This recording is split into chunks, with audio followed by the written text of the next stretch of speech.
Coming up, a suspicious man was at Alumni Hall. UNF could be eligible for a portion of $100 million, and we have an update on your weather and sports. That's all coming up right here on Spinnaker News.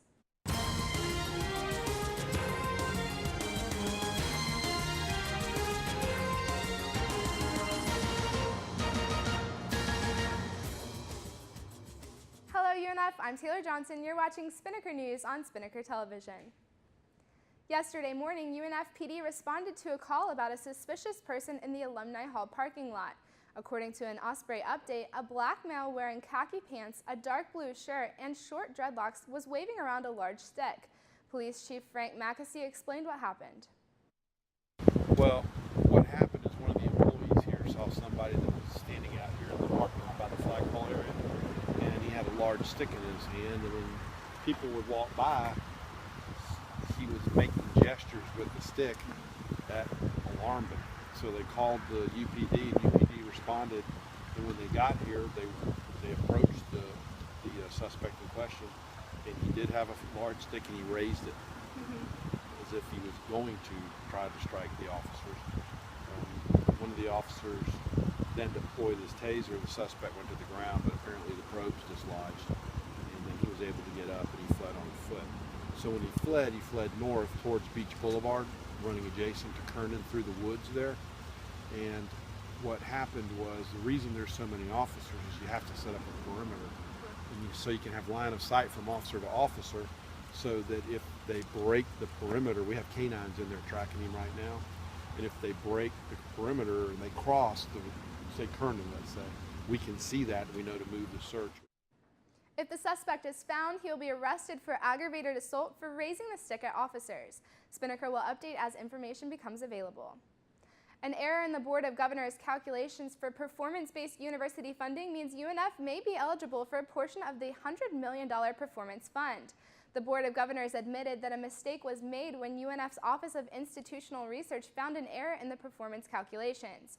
Once corrected, it was found that UNF's performance score is tied with FSU's, removing UNF's label as a poorly performing university. Both universities are awaiting a decision, as it is now in the hands of the state's legislature. Now it's time for your Osprey weather. Here's Heidi Andrada.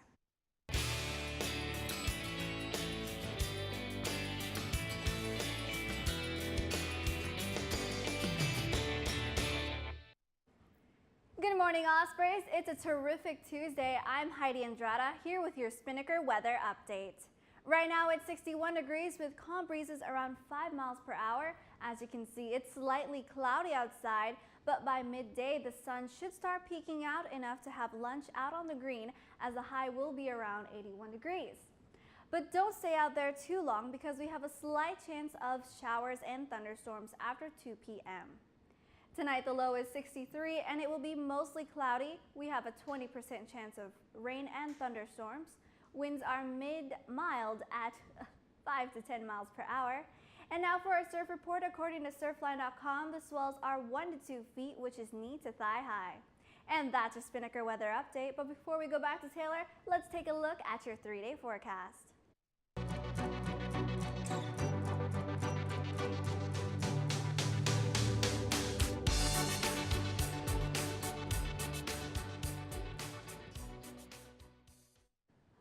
Thanks, Heidi. And now for your sports report, here's Alex Kratz.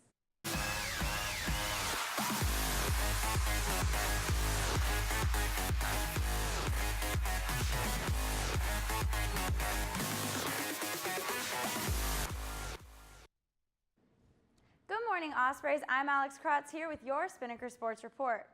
Okay, so even though the action has stopped, the men's basketball players are still reaping the benefits of having their best season ever. Junior DeMarcus Daniels has been listed as a finalist for the 2015 Lefty Driesel National Defensive Player of the Year Award, as well as grabbing a spot on the All-American team. But that's not all. Daniels was named ASUN's Defensive Player of the Year, as well as being named ASUN Tournament's MVP. Head coach Matthew Driscoll said, quote, "When you have God-given talent and a high basketball IQ, the defensive side of things can look easy, and that is what DeMarcus makes it look like every night. I've coached a lot of great defenders, and he is definitely one of the best I have ever been associated with," end quote. Now we're going to change course for a second because the women's golf team is currently ranking 6th out of 17 teams at the Web.com Intercollegiate at the Marsh Landing Country Club. Out of these teams, 5 are ranked in the top 50. Yesterday, the Lady Ospreys carded rounds at 12 over par with a 588 total ending the day 1. Tournament action teed off this morning at 8:30. This event is open to the public with free admission, or you can check out live scoring available online at golfstat.com. All right, Ospreys, well, that's it for your Spinnaker Sports Report. Taylor, back to you. Thanks, Alex. Well, that's all the time we have for you today on Spinnaker News, but for more on the stories reported today and other stories, you can check out unfspinnaker.com. You can also like the Spinnaker on Facebook at facebook.com/UNFSpinnaker, and you can follow us on Twitter and Instagram at UNFSpinnaker. For Heidi Andrada and Alex Kratz, I'm Taylor Johnson. Have a great day, UNF.